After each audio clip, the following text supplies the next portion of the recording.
What's up, everybody? Welcome back to the Run Your Mouth podcast. It is a pleasure to be back with you guys Monday morning, broadcasting from Donald Trump's bathroom. Because after seeing the footage of the way that Donald Trump gets to take his glorious shits, I too want to shit from a chandelier, under a chandelier. Who the fuck is so rich that they get to take shits under a chandelier? That's what this story should be about, and how they raided Donald Trump's home and took his bathroom reading materials. Joke's on them. You know why? I bet these are phony files. I bet when Donald Trump sat down right there, just like this, to take a turd, he would open up one of these fine boxes, and it would be fiction that he had written about the glorious wall that he built, or the trade agreements that he got done with China. That's what he would do. He would sit down and he would read his own fiction and files about how great his presidency actually was. And this is how you get confidence. I'm saving up. You know what? We're going to start a Patreon, not just for the continuing studio expansions, but because this is my new dream in life, is to take shits from a chandelier. We've all been wondering how Donald Trump is such a confident individual, and we just figured it out. Because I bet if at the exact moment you're pushing out last night McDonald's, and you're staring up while your asshole, your sphincter's actually opening up, you're releasing a turd, and if at the exact moment you're releasing a turd, you look up and you see the glistening of light off of a chandelier, you got to feel great about yourself for an entire day. I'm sure anyone says anything to you at any point in time, and you're saying, I don't need this. I'm taking shits under chandeliers, okay? Is he so rich he just had an extra chandelier sitting around? They're like, hey, what do you want to do with this other chandelier? He's like, I don't know. Hang it from the bathroom. Except this bathroom, other than the chandelier, looks like it could be in someone's bungalow. Like, that's not great shower curtain right there. I also don't understand why he had the toilet lowered. I don't know if you noticed it. It's a very low toilet, which has me thinking that he probably had quite a few turds that he stepped up from and accidentally hit his head into the chandelier. I bet even he had moments where he's like, who the fuck put a chandelier here? And they're like, sir, you did.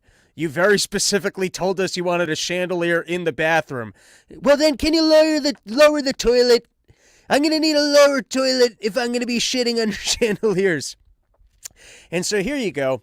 They're yelling about how this is the most dangerous man because he took the country's most important files, and they're not secured. And by the way, for all the talk about the files being insecured, I bet Donald Trump's bathroom is probably the most secure place on the entire compound. If you're a super rich guy and you got a private bathroom, you're not letting anyone near your private bathroom. If I had multiple $1 billion and then I had a place like Mar-a-Lago and I had my own private bathroom, that's where all the security staff would be. But here you go. They're saying that he's got the most important files, things that could be leaked to other countries. And then the picture includes public newspapers. I guess highly classified public news articles that include secrets that could kill us all. There they are, right in that box, exposed for all of us to see. Remember, if anyone sees the contents of these boxes, this entire country is doomed and over. We can't just have these boxes sitting. Well, I guess some of the boxes might actually be filled with just nonsense. We don't actually know. We've got a huge problem here. Just to recap, just so everyone has clarity over why Donald Trump's been indicted over documents that were in his home. There are massive amounts of files that may or may not be important. No harm was done, but there was the possibility that harm could be done. And how are any of us supposed to evaluate these when we don't even know what's inside the boxes? We don't even know why he wants any of the boxes. We actually have no idea if any of this is important or matters in any capacity whatsoever. Remember, at the beginning of this thing, he has the nuclear secrets in his house. You mean the pictures you're exposing to me that are filled with public newspaper articles? That apparently you can show me the contents of that box, so they're not all filled with important documents. And we know that you guys will classify everything just so that no one knows what the hell is going on in government. Any conversation happens, hey, we can't be talking about that. That was a classified conversation you're referring to. But it's the symbolism of these documents we don't even know about that contain information that, of course, could be dangerous, but wasn't actually dangerous, was never used in a dangerous way, but it wasn't returned when we demanded it. That's what this was actually about. It's not the fact that he had documents. They all have documents. Joe Biden's been keeping documents right next to his Corvette. Even Mike Pence had to return some documents, and he's the most boring man that ever existed. So all these people, they're holding on to some documents. That's the way that they work. Except Donald Trump didn't return the documents when it was demanded of him, which is proof once again that the most powerful players in Washington, D.C. are clearly the librarians of the presidential records. The organization's so secret, none of us have even heard of it. Who's working at this fucking library? Is that where the lizard people are? Do they take all the lizard people and they give them the OCD task of pretending like they got to keep, so like that's the deal. Like they're fucking OCD where they're like, we got to keep perfect files. And as long as we can have all the perfect files, everything neatly organized, you guys can continue to have your country and pretend like you're in charge and we're not ruling the world. Aliens have actually already come to Earth. And the only thing they care about is keeping perfect presidential records. And so, you want to go bomb some third world country, you want to print money that we don't have, you want to go start wars with Putin so that you can run money back to yourself. They know the lizard people, the overlords, the aliens, they don't give a shit about anything. But the one thing you can't do is keep files that we requested for too long. That is just not going to be an option. That's not going to work for us. All right. Now, I was thinking about this, and I kind of think there's there's like two ways I think you could be thinking about this. And I see the chat's very active, so I'll take some comments in the chat shortly. But there's something to be said for I'm the boss and I took it. If the policy is that a president can make anything declassified and he has the authority to declassify anything, and then I think because of the Presidential Records Act and Clinton in his sock drawers, you're allowed to keep information. So wouldn't it be the very fact that you took the files when you left? I guess it's really, to me, it's almost a conversation of did he leave with the files while he was still president, or did he wait till after he was president? Because if he left with the files while he was still president, wouldn't that very action of, hey, I'm keeping these files, be indicative of the fact that they are now declassified? Like, that was the action. I took them. It's my choice whether or not these are classified or declassified. I decided to take them home with me, so they're no longer classified. I get to keep them. And you're the boss, So people could be like, well, that's not the protocol. Well, is that a law, or just the librarians telling me that I need to actually formally declassify it? Because if not, I'm taking them. Well, you need to sit down and do this paper. I'm in charge here. You guys can go figure out the paperwork part. That's the nice part about being the boss. I don't got to do the paperwork part. You guys can figure out the paperwork. I'm taking the files. And then, if supposedly, well, these things are so dangerous, you'd think you'd have the courtesy, if the guy was the president and you think that the things are dangerous, well, then you could secure the bathroom facility where he's keeping it. You can actually put armed guards outside. You can put cameras up. You can put lasers. I don't know what technology the CIA has to protect important documents, but I'm sure if Donald Trump really wanted to keep them in the bathroom, with all the resources that we have, you probably could have figured out how to do so. Maybe even the librarians could have came in, scanned all the documents, that they could have had a record for their own little OCD library, and then he could have kept them in the bathroom. And once again, we don't even know what was in these. I'm still going with the opinion that this was Donald Trump personal fan fiction that he had writers write for him, put into official files, so that when he was taking shits, he could read about how great he was, look at the chandelier and the way the light glistens while he's dropping a turd, and then feel really good about himself.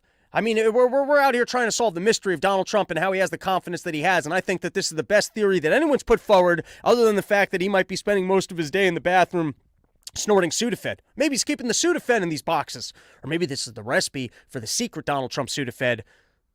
All right, let's get back into the train of thought, which was actually breaking down this issue of that if the guy's in charge and he's got the power to declassify items and he took it with him. Like, at first when he was saying, well, I thought it, I was like, yeah, well, that's nonsense. There's probably a protocol. But then I went, yeah, they're boss. And it's not just that you thought it, you actually took the action of taking it. So by the virtue of the fact that you took it, you've indicated the fact that you no longer think that these documents should be declassified, or that you're proclaiming your right to keep them, which I would think you could do. And as being the boss or the prior boss of the company, you'd think that they could have the courtesy to work with you and not go, well, you got to do this all on our schedule. Why? Why is it so important? And if it was so, and if these materials are oh so dangerous that Donald Trump couldn't possibly keep them within his possession, then go secure them. And then I guess that, like, the flip side is that they want to say, well, if he kept these things and he's so inept that he left around important materials in a dangerous way, then it could have fallen into the wrong. Coulda, woulda, shoulda. I mean, he was the president for 4 years. He had access to all this information. I don't think he was just sending the secrets to China. I don't think he was calling up Putin and going, hey, here's your path for invading here. I don't think he did anything treasonous. So this yelling about the possibility that the information could have been dangerous and led to danger, and clearly he's inept. He already did the job for 4 years. It's almost like, imagine if you were a heart surgeon with wobbly hands. That doesn't seem like the right job for a heart surgeon.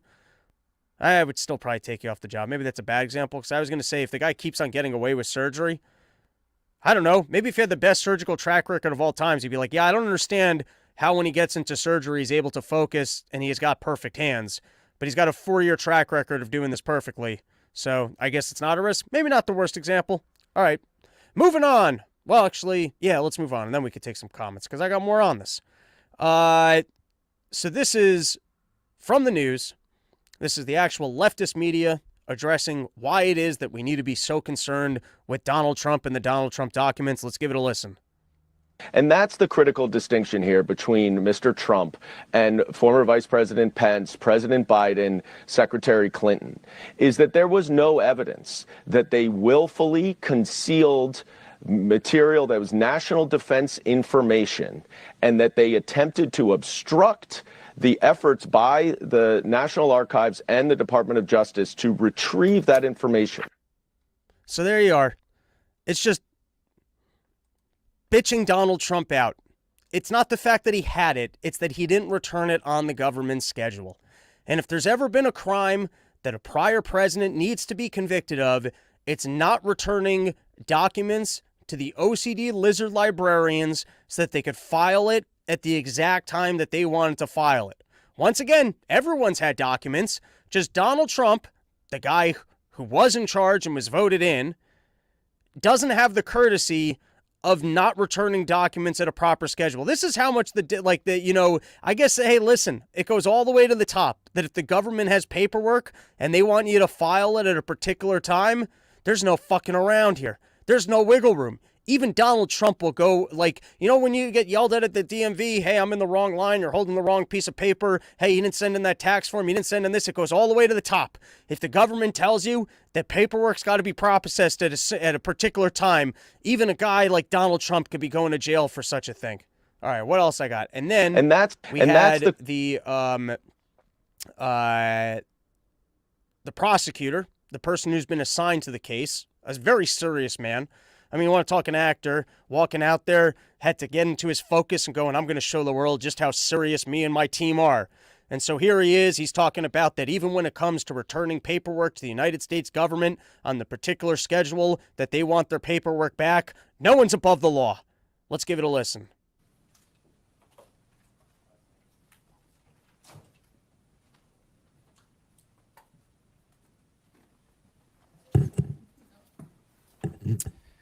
Good afternoon.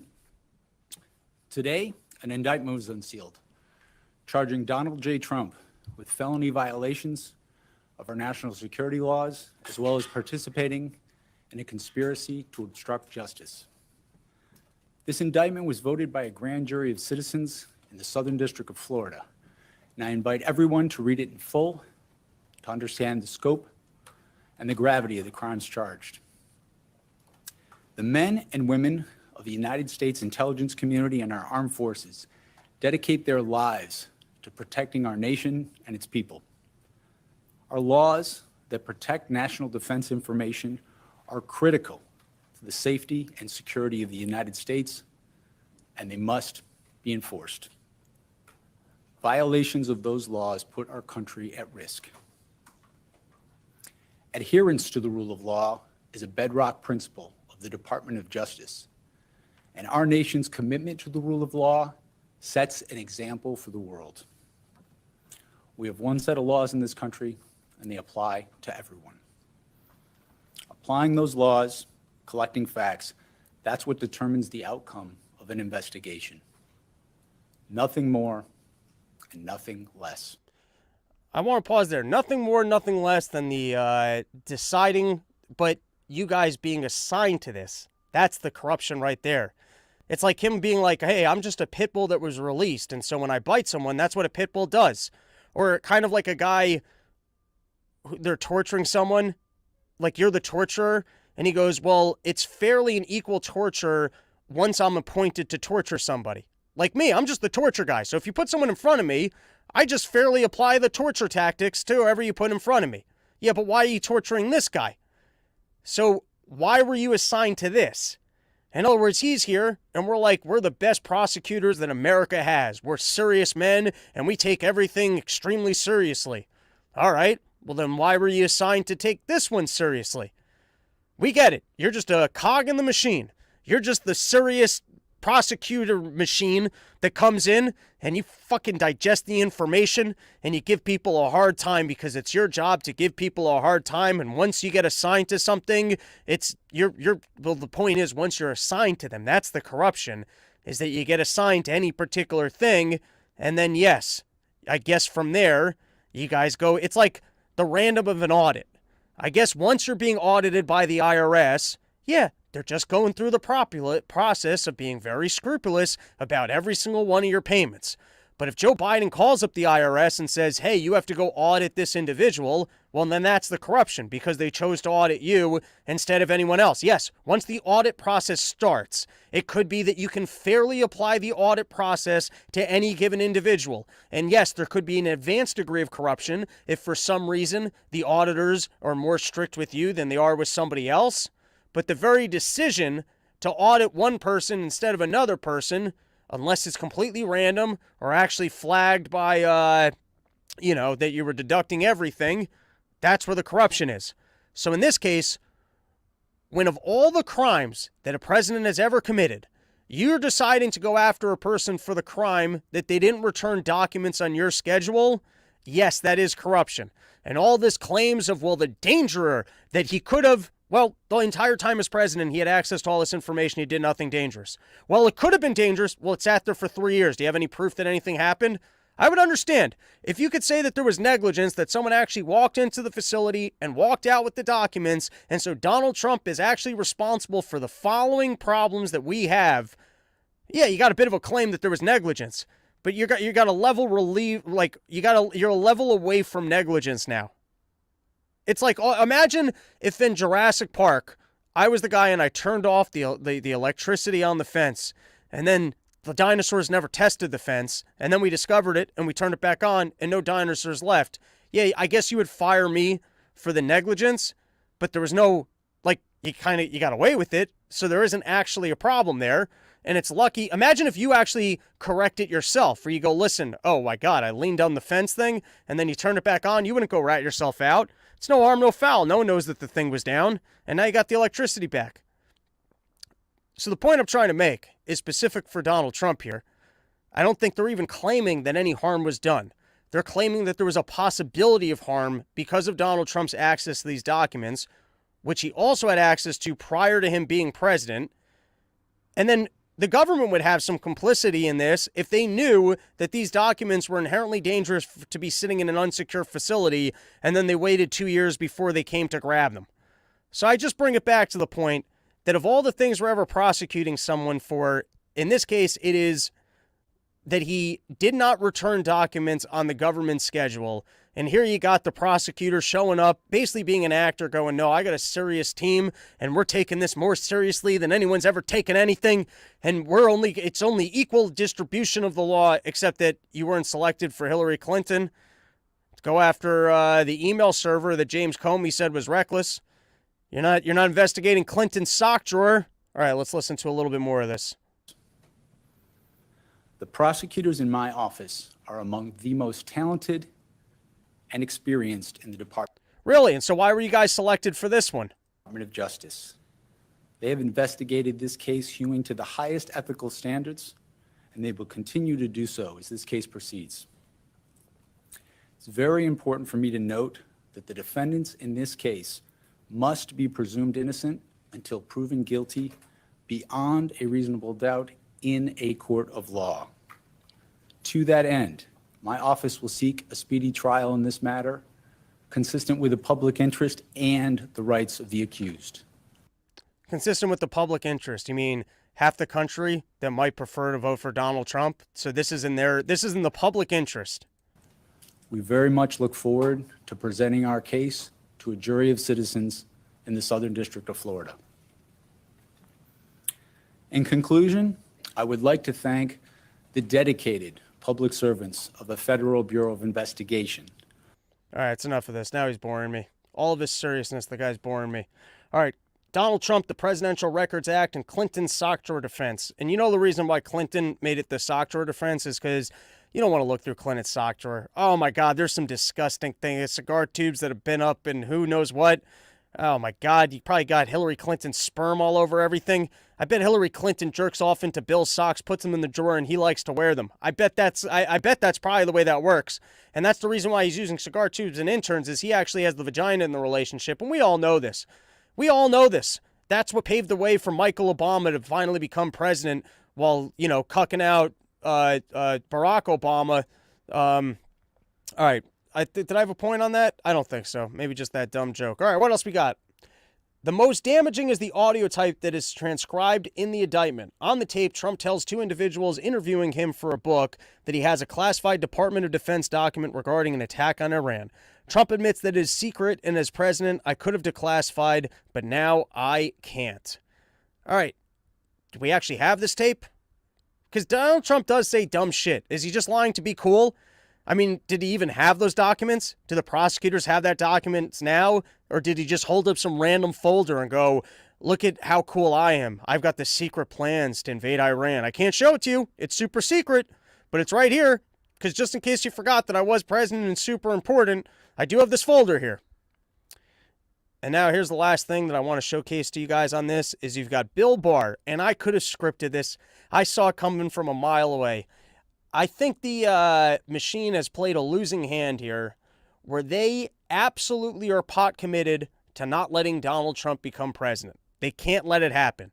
Now, as to how, the best that they can get him on is overclaiming the value of properties for bigger loans and then undergrading it, or some sort of a hush money payment to Stormy Daniels, or a call to governors to find more, or not the governor, the Atlanta, was it Atlanta or was Georgia? Whatever. The guy facilitating the election to, on paper, investigate the election fraud and see if he can find him 1,000 votes. I mean, they're circling. You would think you could get Donald Trump on some actual real deal corruption, some Joe Pesci shit of digging a fucking hole in the ground and shoving some corpses in it so that he could take a larger payment from Saudi Arabia on selling a penthouse unit, or get some sort of a contract for the waterfront properties that used to be a rail line. I mean, you would think you would find some real heavy dirt on this guy. But no, the things they're taking him down for, I guess, boil down to, hey, you didn't return documents to us quickly enough. And so in this incredible infraction, because the machine, they've decided that this is the play. They know that they can't let the guy into office, and for whatever reason, they couldn't get him on the January 6th stuff. I mean, they ran a show panel for 3 months where they get their lawyers out there, they get everyone out there, and they couldn't prove intent there. But they're just 100, because now they know, after we found out that the deep state cheated him twice. They cheated him the first time when they took up a call from Hillary Clinton, and Hillary went, I'm kind of paraphrasing here, but said, listen, I can't be losing to this Donald Trump guy. We're going to call him Russian intelligence, and I need everyone in the intelligence community to pretend like they've got evidence that this guy is a Russian asset, and we're going to spend 2 years talking about how he's treasonous and working for Putin. And so they ran that for years. That's all we heard. Mueller investigation. Donald Trump's a Russian asset. Turns out it was paid for information by Hillary Clinton, calling up James Comey, abusing the FISA courts. And then, when we just get about a year away from that bullshit, they go with the fucking COVID stuff right into shutting down the internet, even taking Donald Trump off of Twitter over fake information, remember, regarding hydroxychloroquine, that they were claiming, based off a false study, that hydroxychloroquine was dangerous to take, and then removed Donald Trump's Twitter account over that, and then later took all of the Hunter Biden information off the internet when someone from the Biden campaign called up the head of the CIA and said, hey, listen, we need you to declare that this laptop's disinformation. So he's been thoroughly cheated by the machine, and I think they're aware of the fact that if he gets back into office, he might actually come back at them with a vengeance. We're now officially just living in a banana republic where if you get voted into office, you got to use that power to investigate and punish your enemies because they're going to get in and do the same to you. We have changed the rules of the game.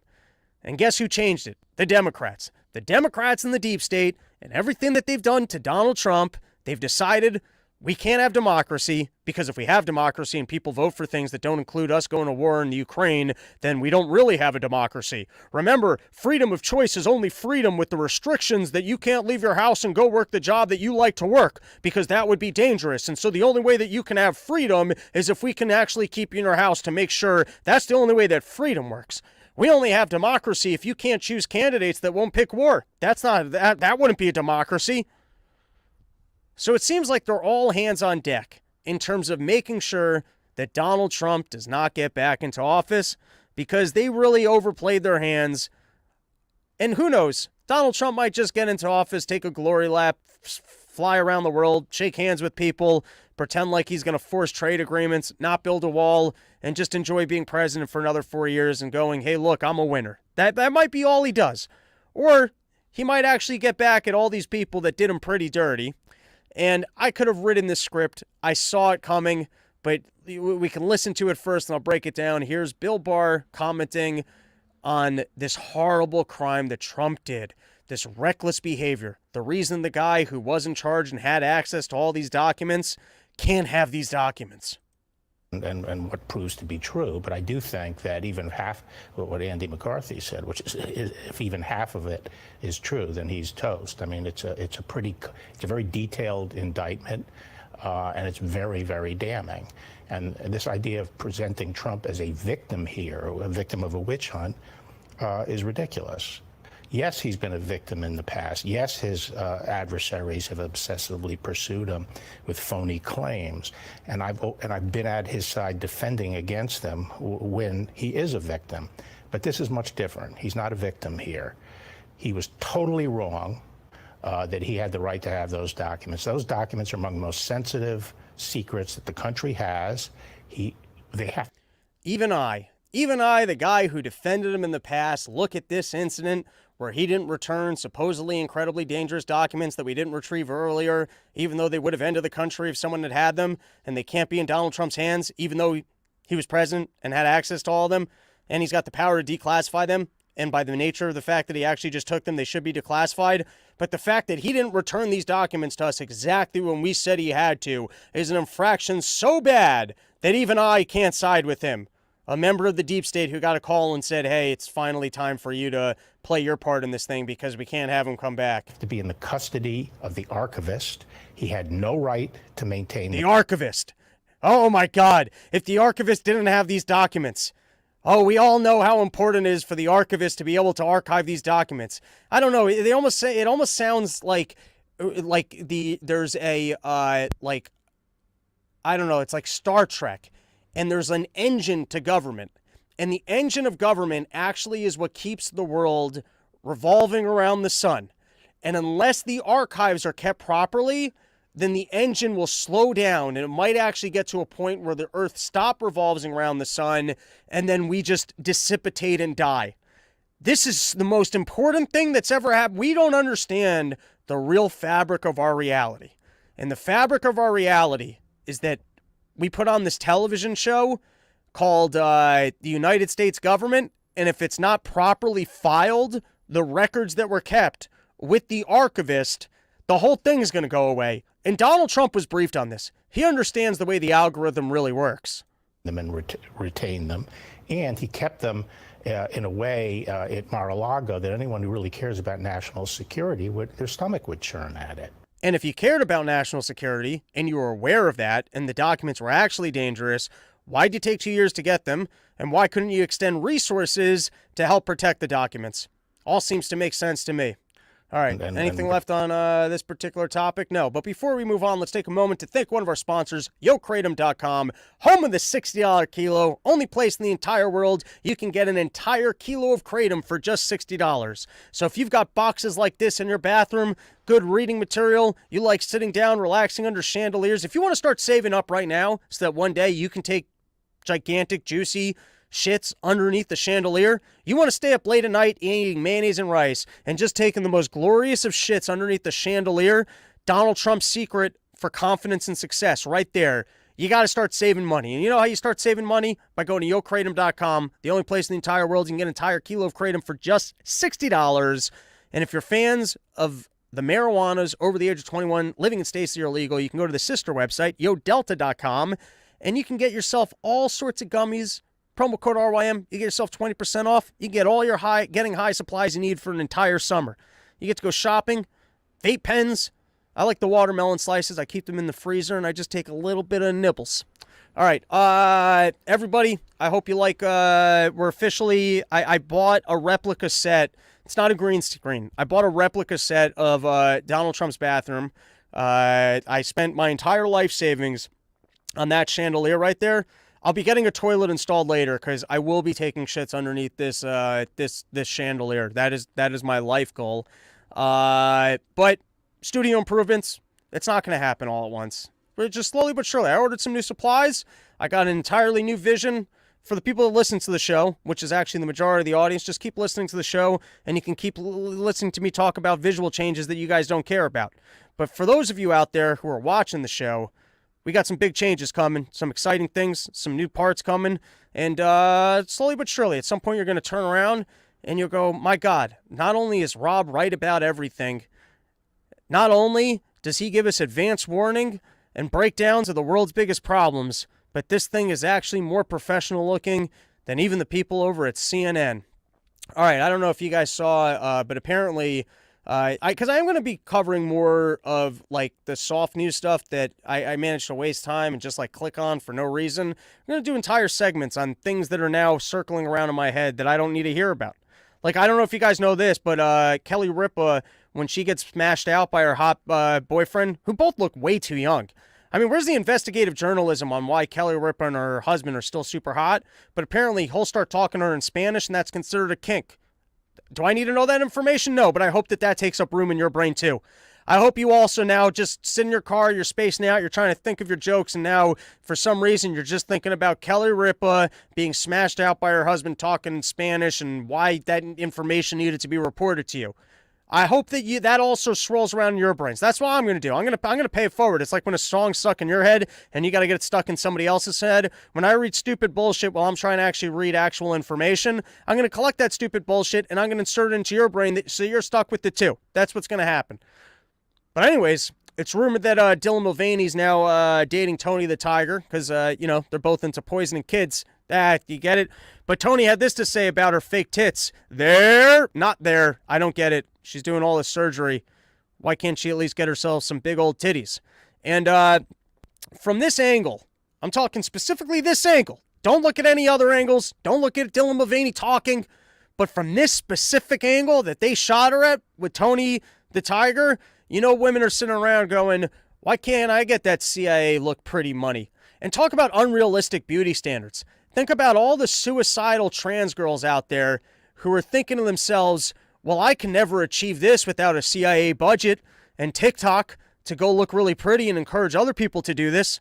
Think about the frustration of all the other individuals out there who would like to identify as a gender other than their own, but they don't have the CIA's backing, to still not look good. But from this angle, kind of working from this angle, I want to be clear, not into it. But from this particular angle, if I never heard of this person before, I didn't know that this was a lady, and you just showed me this picture with Tony the Tiger, I don't think I would think that wasn't a woman. And that's only because of all the CIA money that's ruining the lives of younger kids who now have to live up to unrealistic transgendering beauty standards of what you can accomplish and the joy that you can have when transitioning, but they won't be able to accomplish that because they don't have the CIA money to get it done. All right. And with that, I would like to read the following article. This came out recently in the Wall Street Journal. It was in the opinion section. So do note that this is a opinion piece. Oh, also, Jacksonville, this Saturday. We're doing a summer porch store come out. More dates will be coming up shortly. I think a lot of times we overthink everything that's going on in government, and it just boils down to socialism, and that centralized authority making decisions for everybody just doesn't work. And they have to cover their own ass in order to pretend like it does, because as long as real information comes out, it just doesn't, it's never in line with the reality that they want to project for us. And so they need to resort to getting rid of information, basically everything that we saw and the way that we dealt with Corona. And so with that lens, I'd like to read this article. How Ideology Corrupts Science on Gender-Affirming Care. A federal court on Tuesday temporarily blocked enforcement of a Florida law that prohibits the administration of sex change procedures on children under 18. The opinion, by Judge Robert Lee Hinkle, leans heavily on medical and scientific rationales to argue that it is unconstitutional to ban the use of puberty blockers, cross-sex hormones, and surgery on teenagers who feel alienated from their bodies. 20 states maintain age restrictions on sex change procedures, and the problem they face is explaining to judges that Americans' medical associations aren't following the best available evidence. That is known to European health authorities and has been reported in such prestigious publications as the British Medical Journal, but American judges need some way to evaluate the conflicting scientific authorities, especially as institutions responsible for ensuring that medical professionals have access to high-quality research aren't functioning as they should. A case in point, Springer, an academic publishing giant, has decided to retract an article that appeared last month in the Archives of Sexual Behavior. The retraction is expected to take effect June 12th. Remember during COVID when it was, I think, the Lancet was denying, natural immunity, and then later they had to turn around and say, oh yeah, we fucked that one up. Or when people had to retract the hydroxychloroquine article that I said shortly before. So let's continue. The article's authors are listed as Michael Bailey and Susanna Diaz. Mr. Bailey is a well-respected scientist with dozens of publications to his name. The other author writes under a pseudonym to protect the privacy of her daughter who suffers from gender dysphoria. Their new paper is based on survey responses from more than 1,600 parents who reported that their children, who were previously comfortable in their bodies, suddenly declared a transgender identity after extensive exposure to social media and peer influence. Mr. Bailey's and Mrs. Diaz's sin was to analyze rapid onset gender dysphoria, or ROGD. Gender activists hate any suggestion that transgender identities are anything but innate and immutable. Even mentioning the possibility that trans identity is socially influenced or a phase threatens their claims that the children can know early in life they have a permanent transgender identity, and therefore that they have broad access to permanent body-modifying and sterilizing procedures. In other words, in trying to prove that kids could make an evaluation, or even teenagers, I guess whether or not there were social influences, such as if you looked at data of in areas that are highly liberal and parents might be really into the idea of their kids being gender dysphoria, there are higher rates of it. Because if it's really that you just innately know that you weren't born into the right body, now it could be that maybe you try and suppress that if you're in areas that are not welcoming to that point of view. But the actual, even if that was true, the suppression might be healthier, because do those people then have better rates of general overall happiness versus the people that went through with transitioning, for one? And for two, it might be a good indicator of the fact that if it's mostly a social cause, then maybe we don't want to encourage it, because the encouraging of it, it's not actually that people are waking up and they know it like gravity, or the way that you would know anything about yourself just because I know I have a hand right here because I'm looking at my hand. That's the way they try and describe the gender dysphoria, is that I just know that, and then why would you have ever been confused about that? If it's as true to you as, hey, I'm looking at my hand because it's right in front of me, then there shouldn't be any confusion about it. And you would think that studies that would be able to prove the fact that it's like, is it that level of truth to you?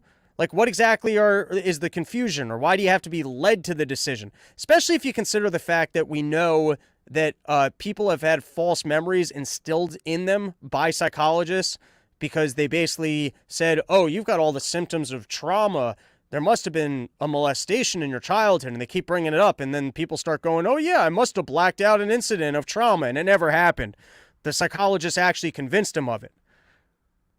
The point being, if you have people that are like depressed, autistic, have other issues, and then what someone could actually guide them into the decision of thinking it's this, which is a lot different than going, hey, I've got a hand in front of me and this is a hand.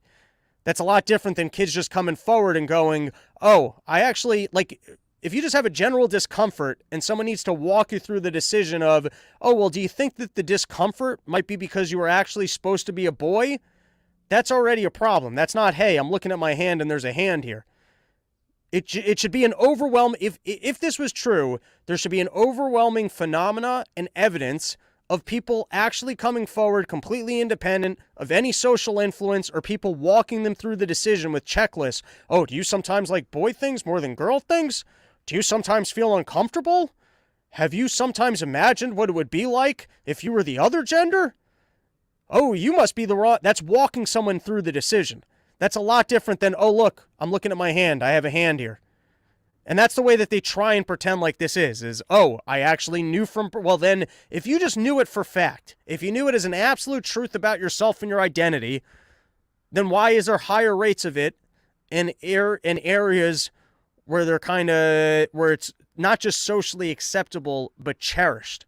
Or stated differently, like in Tales of the Bible, where people get like a message from the Lord, and then they realize that they're on a mission from God.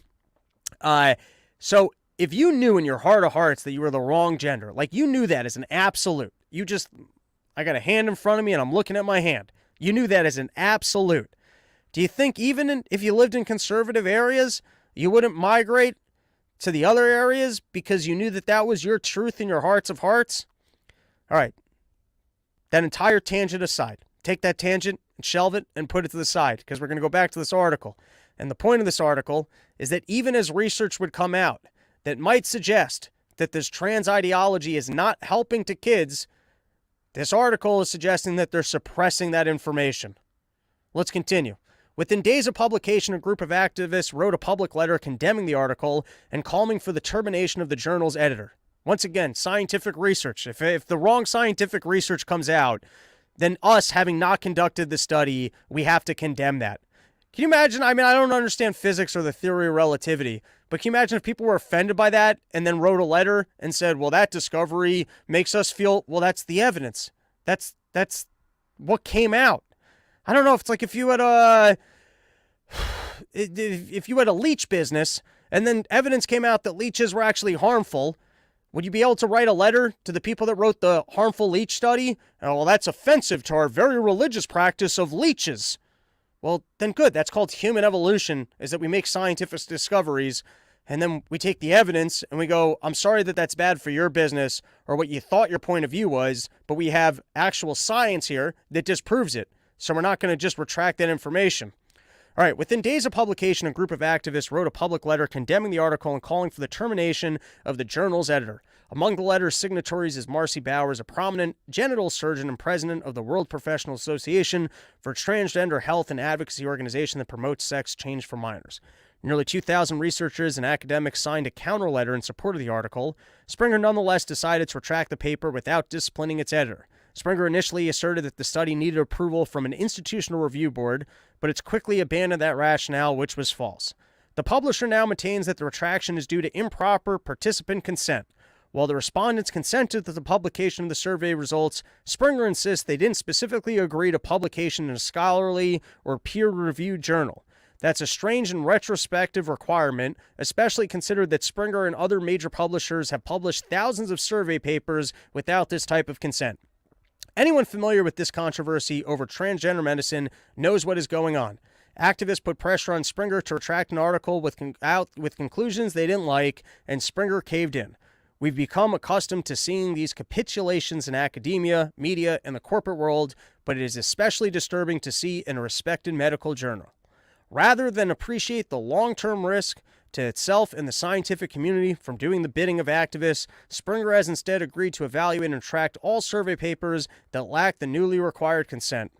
All right, you guys, oh wait, there was one more piece I think might be worth reading. While many Americans have heard news about the wave of states passing legislation that curbs sex changes for the young, few realize that an equally fierce and arguably far more important battle is raging, the battle for the integrity of this scientific process. It is a fight for the ability to have censorship-free scientific debate as a means to advocate human knowledge.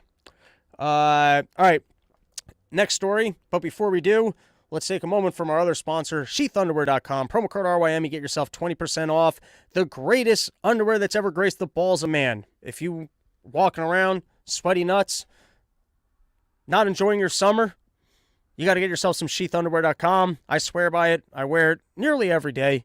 Sometimes it's laundry day. I do have a big basket of underwear, and you get to that point where you're out of sheaths, and then you get stuck with your old underwear, and you're like, fuck, I got to do some laundry. So support the underwear that not only supports this show, but will also support your nuts. Sheathunderwear.com, promo code RYM. Get yourself 20% off. You'll thank me. You'll be one of these people that shows up to my events, is showing me your sheath strap and going, what's up? And I'm like, you got some sheaths. Let's party. This is from the New York Post. China has teamed up with a communist ally to spy on the U.S. just 90 miles south of Florida. White House officials confirmed. The country has been operating a spy base in Cuba since at least 2019. That's the other playbook. At first you deny things, then you go, yep, it's true, but it was Trump's fault. You're concerned about spy things? Go talk to Trump. It happened under Trump. Then you got, this is from, I forgot who this was from. It was a TV channel, the Nature whatever one. I forget the name of it. But they jumped right on orange skies are the future, prepare yourself. Right away, hey, if you can blame everything on global warming. If you want to know why Ukraine's not doing well enough in this war, it's global warming. That's why Putin became more aggressive. It's global warming. The reason why we got so much debt, global warming.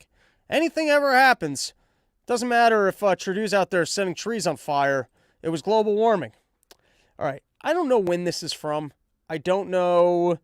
I know that it's not America. I know that it's Spain. But this was the reaction of fans, I believe at a Beyonce concert. I think it was a Beyonce concert. And it came across my Twitter feed. You get some cute chick and I guess her gay, taller boyfriend. And it's like Jesus has arrived. She shows up and multiple people, they need to fan themselves. They're just in tears. They're crying. They can't believe the sight. They can't believe that an actual human being that they paid tickets for is going to take the stage and sing them songs that they like for a lot of money. This is as if you walked into a machine and now your injuries were going to be healed. Jesus has taken the stage and the blind can see. My baby is healed. And the point I take out of seeing videos like this is not everyone should be allowed to vote. I was mistaken. You know, I once read this book. I actually didn't read the book. I read the summary of the book about selectorate theory, and that essentially there was a line from Lenny Bruce, who comedy. I don't understand. It predates me. God bless his war on free speech, and I'm sure in its time it was incredible, hip, funny. But he had a line that individually every audience member is dumb, but as a collective, they're brilliant. Don't even know if I agree with that. Don't even know if I have the quote right. But it does lead to a point. Selectorate theory is essentially government is forced to, the larger amount of people who are allowed to vote, the more goods need to actually be returned to that group of people. And so the larger the voting pool, the more democratic and representative government is, because they have more people that they have to bribe. The smaller the group of people are that get to pick a leader, the smaller amount of people that need to be bribed. So like, let's say you live in a country with a bunch of oligarchs and there's 5 people that have to select a leader. Then if you're the leader, you just have to reward goods to 5 people. And those 5 people, they end up taking a lot of wealth out of society. If you got a system where everyone can vote, so even if you have to return goods and services to the wider voting pool, such as the free college, the this or the that, and now you might say, well, you're robbing the public purse, you're robbing the future generations, and I agree with all that. But I guess you could put the limitations of not borrowing from future generations. The point just being, the wider the group of people that vote for you are, the more goods and services actually get returned to those groups of people, because the entire game of politics is kind of bribing other people with goods and services so that you can be in power. And so if there's less people, then there's less of a distribution. And so you can make an argument that dumbasses can at least vote for their own self-interest, And so if we were to box them out of voting, like let's say we said that women couldn't vote and only men could vote, well, then you would end up with systems in place that valued men at the expense of women because politicians only need to vote for men. Now, you might say, well, my wife's at home and she's bitching and moaning. She's nagging at me, so I'm going to vote in the interest of my wife as well. But you probably won't because all life is secretly leverage. And if everyone's wives were actually stuck in their marriages, we could all be contently less nice to our wives. Not that I have one, not that that's the way I operate. I'm a religious man of spiritual principles who would love nothing more than to be in a wholesome relationship where I had to be overwhelmingly nice to have. You're missing the point if you thought that I was trying to advocate for being mean to your wife. You're missing the point of the way that I'm predicting human behavior and incentives here and describing how voting groups, but then, all right, just to make a point, because I'm meandering here, and it sounds like I'm coming off as anti-women, which was not the point I was trying to make, is that I see people that are this stupid, and you're just like, yeah, you guys shouldn't be making decisions about anything. I mean, if this is the way that you're reacting to someone taking the stage at a concert, I mean, I've taken a lot of drugs at concerts and seen people I really liked. I never reacted like this. Or maybe that's my own autism. I just don't have enough love in my heart for things that I actually like. Oh, that's the episode. All right. Thanks for hanging out with us. Hope you enjoyed. Studio improvements will be coming. I got a board. We're going to be able to change scenes throughout the entire episode. We're going to get more camera angles going. We're going to balance out the lights so you don't get that glowy thing right behind me. Oh, that's the toilet I was talking about. Look at that. I wasn't lying. I actually have a toilet right underneath the chandelier so that I can feel like Donald Trump and look at glistening lights. Well, you can't do that. You ruin the illusion if you do that. I can look at glistening lights. That's our episode. Thanks for hanging out with us.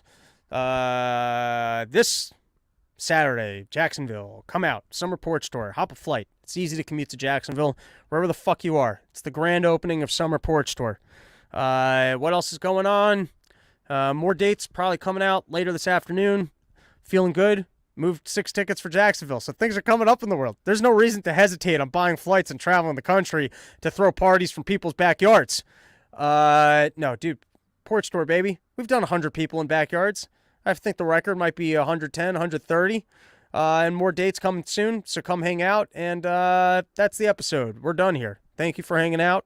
Have a great day.